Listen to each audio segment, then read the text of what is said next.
Alhamdulillah, wassalatu wassalamu ala rasulillah, la hawla wa la quwwata illa billah. Ada pertanyaan? Ya. Tadi bicara masalah bid'ah dan kita ketika masih ada Nabi kan kita bicara fikir Nabi aja kita diancam antara atau amal itu hapus amal kita gitu. Lalu kata Ustaz, bagaimana lagi dengan menambahkan amalan kita?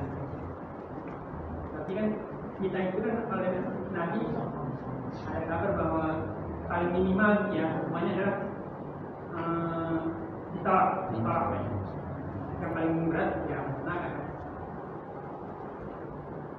Dalam pengamalan kita itu saya lihat di sadar itu ada dua macam. Yang pertama itu penambahan dalam sisi ibadah. Maksudnya misalnya kita ibadah di dalam satu ini, terus ada sisipan tambahan. Yang kedua, yang Nabi nggak pernah kerjakan betul-betul bulat itu diambil. Kalau yang sama sekali nggak ada saya kayak maulid lah, maulid kan nggak pernah itu benar-benar semuanya kita.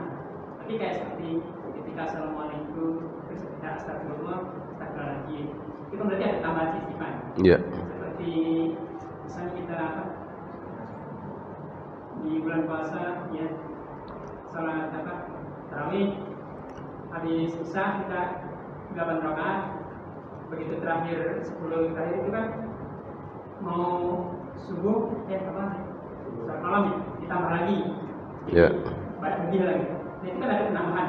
Nah, itu menjadi bid'ah gitu. Karena Nabi nggak segitu gitu. Nah, yang mau saya tanya itu kan, anggaplah kita yang kita tolak aja lah gitu. Ketika penyisipan itu ditolak amalannya semua atau cuma yang tambahan itu aja gitu. Kalau yang tadi maulid itu kan nggak ada ya, pasti kita tolak semua gitu. Kalau misalnya seperti tambahan itu yang tertolak yang cuma tambahan itu atau amalan kita, misalnya gitu. Seperti tadi lah, salat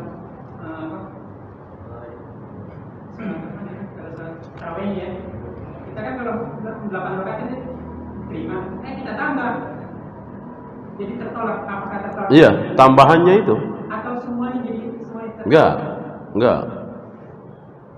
Innallaha kana ala kulli syai'in hasiba. Allah selalu membuat perhitungan. Ketika Nabi 11, kemudian kita 15, ya tambahannya itu yang tertolak. 11-nya insya Allah diterima. Ketika kita meyakini membela yang 15 bid'ahnya itu, ini terancam neraka. Ya. Kecuali seperti yang antum katakan tadi, Maulid Nabi, Rajaban, Salat Nisfu Sa'ban, puasa hari kelahiran masing-masing, ini dari alif sampai ya.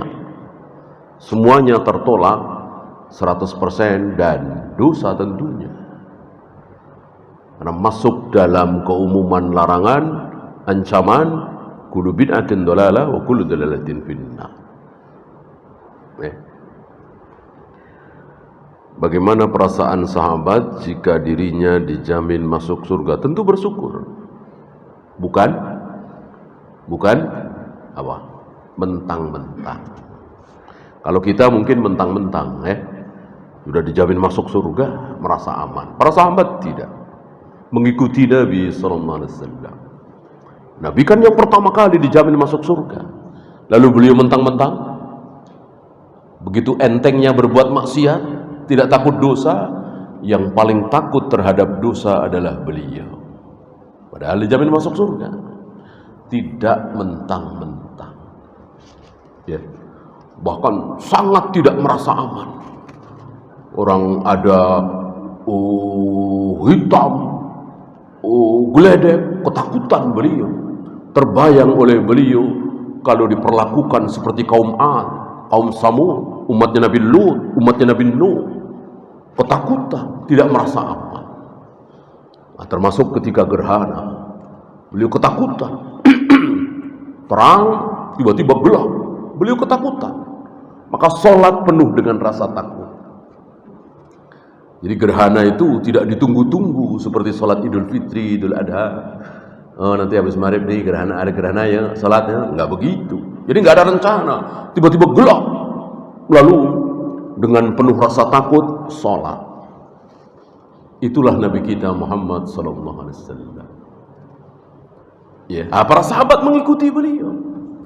Dijamin masuk surga, tapi semakin takut, semakin bersyukur, semakin dermawan, semakin giat dalam ibadah dan seterusnya.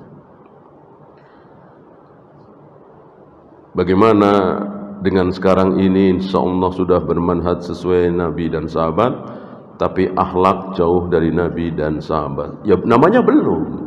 Apakah yang dituntut itu cuman akidah, ibadah? Tidak. Akhlak juga dituntut. Maka belum sukses, belum mengikuti Rasul dan para sahabat. Salatnya persis, akidahnya persis, tauhidnya rububiyah, uluhiyah, asma wa sifat. Tapi ngutang nggak pernah bayar, ya kan? Ngomong selalu nyelekit, ya, sering menyakiti hati orang tua. Ya tentu tidak mengikuti Rasul dan para sahabat. Yang mengagumkan dari Rasul dan para sahabat bukan cuman tauhidnya, bukan cuman ibadahnya, tapi termasuk akhlaknya. Akhlak Rasul dan para sahabat luar biasa. Siapa yang memuji? Musuh. Nah, kalau yang memuji muridnya, temannya, wajar. Musuh. Siapa? Orang-orang Romawi. Ketika hari-hari pertama para sahabat menguasai Syam, waktu itu kan bekas kekuasaan Romawi. Di situ banyak pendeta, banyak pastor, para batrik yang mereka baca Taurat, Injil. Begitu melihat Khalid, melihat Amr bin As, melihat Utsman, melihat Ali, melihat para sahabat, mereka berani bersumpah, demi Allah, yang sedang kita saksikan sekarang ini lebih baik dari kaum Hawari. Kaum Hawari, murid-murid langsung Nabi Isa alaihi salatu wassalam, yang mereka bangga-banggakan. Begitu melihat para sahabat, mereka berani sumpah bahwa para sahabat itu lebih baik, lebih mulia dari Hawari. Apanya? Tentu akhlaknya. Kalau akidahnya kan beda.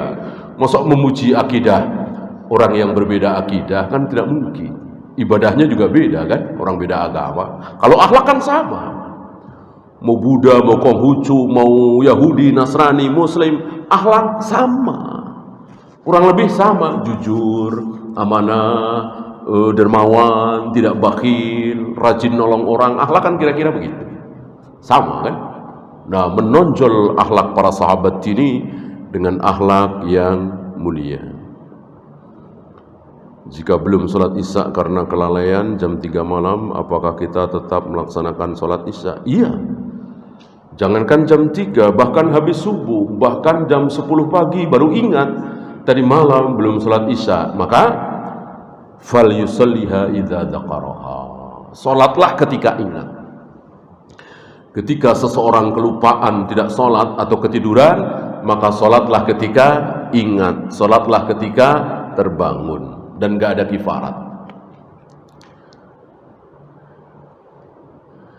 Sahihkah riwayat tentang Jibril menyumpal mulut Fir'aun ketika akan mati tenggelam? Sahih. Sahih, insyaAllah sahih. Ini menunjukkan bahwa Jibril malaikat bukan robot. Artinya punya perasaan, punya keberpihakan. Tidak ada keberpihakan sedikit pun Jibril terhadap Fir'aun. Maka Jibril tidak mau Fir'aun masuk surga. Nggak mau. Maunya Jibril, Fir'aun masuk neraka. Nah, Jibril menyumpal itu khawatir Fir'aun masuk surga. Khawatir detik-detik menjelang mati itu mengucapkan La ilaha illallah. Karena sudah ada tanda-tanda dari mulutnya. Amantu bi Rabbi Musa wa Harun. Kalau begitu aku beriman dengan Tuhannya Musa dan Harun. Ini kan udah dekat-dekat, tapi belum la ilaha illallah. Ya.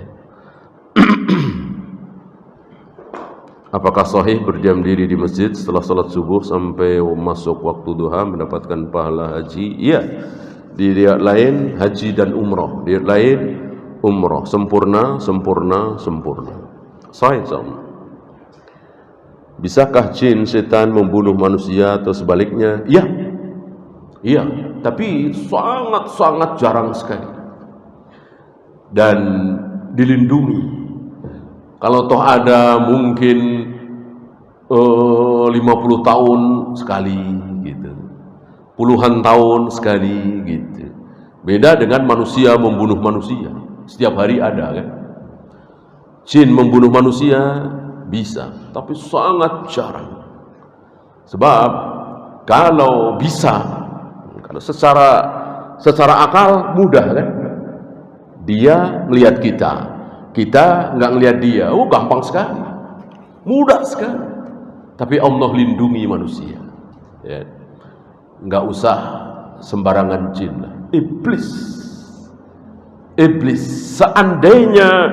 Seandainya Allah tidak lindungi, maka iblis pasti sudah bunuh para nabi, para rasul. Wabil khusus Nabi Muhammad SAW. Karena musuh terbesar iblis Rasulullah SAW. Ya, dengan beliau orang-orang masuk surga. Maunya iblis orang-orang masuk neraka. Kan musuh terbesar. Seandainya Allah tidak melindungi Nabi SAW, memberi kemampuan kepada iblis jin membunuh, sudah dibunuh. Kan begitu. Maka jangan takut. Ya. Walaupun bisa, tapi ringan sekali. Mati kena santet, teluh, ini jarang-jarang sekali kan? Ada, tapi jarang-jarang sekali. Ya. Beda dengan kena bom, ya kan? Sekali bom bisa ribuan, tapi santet enggak. Ya.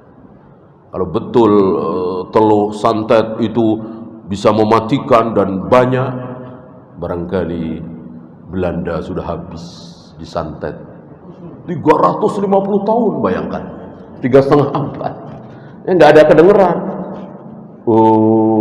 Daendels mati kesantet, belum pernah dengar ya. Belanda, ada seorang Belanda mati disantet di Blitar, di Banten, nggak kedengeran ya. Maka dusta ini mereka. Sementara manusia membunuh manusia mudah, cepat. Ya. Maka mereka punya kekuatan betul, tapi kecil.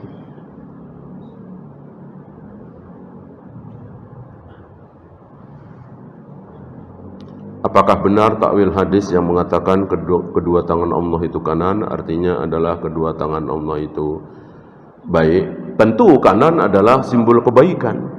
Tapi cukup kita mengatakan bahwa kedua tangan Allah kanan. Artinya Allah punya tangan dua, jelas hadisnya. Allah, tangan kanan Allah jelas. Yang tidak jelas, yang tidak ada adalah tangan kiri Allah. Nggak ada ayat, nggak ada hadis yang menyatakan adanya tangan kiri Allah. Berarti sebuah kesimpulan bahwa kedua tangan Allah dua-duanya kanan. Wallahu a'lam. Ya, itu saja. Subhanakallahumma bihamdika asyhadu an la ilaha illa anta astaghfiruka wa atubu ilaik. Assalamualaikum warahmatullahi wabarakatuh.